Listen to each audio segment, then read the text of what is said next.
Football বিশ্বে অন্যতম জনপ্রিয় তারকা অ্যাঞ্জেল ডি মারিয়া 2022 সালের 18 ডিসেম্বর কাতারের লুজাইল স্টেডিয়ামে ফুটবল ক্যারিয়ারের সবচেয়ে বড় অর্জন ছিল তার।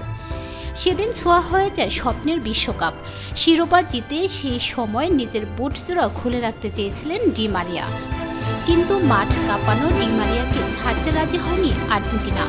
সবার চাওয়া 36 বছর বয়সী তারকা থেকে গেলেন আরও কিছুদিন। চলতি কোপাতেও আর্জেন্টিনা জার্সিতে মাতাচ্ছেন ডি মারিয়া। তবে টুর্নামেন্ট শেষে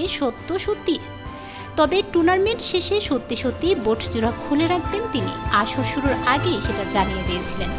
সে সময় শেষ হতে আর বেশি দেরি নেই। সোমবার 15 জুলাই বাংলাদেশ সময় ভোরে কোপা আমেরিকার ফাইনালে মাঠে নামবেন আর্জেন্টিনা। সেই ম্যাচে ডি মারিয়াকে শেষবারের মতো দেখা যাবে আকাশি সাদা জার্সিতে। বিদায়ের ম্যাচের আগে এই তারকা বলেছেন, আমি জাতীয় দলে আমার শেষ খেলার জন্য প্রস্তুত নই, তবে সময় এসেছে বিদায় বলার। ফাইনালে যাই ঘটুক না কেন আমি মনে করি আমি সদর দরজা দিয়ে চলে যেতে পারবো। আমি সব কিছু দিয়েছি, আমি সব সময় এই জার্সির জন্য আমার জীবন দিয়েছি। এমন সময় ছিল যখন আমি পূর্ণতা পাইনি, কিন্তু ইদানিং আমি পেয়েছি। যারা আমাকে সমর্থন করেছেন তাদের কাছে আমি কৃতজ্ঞ।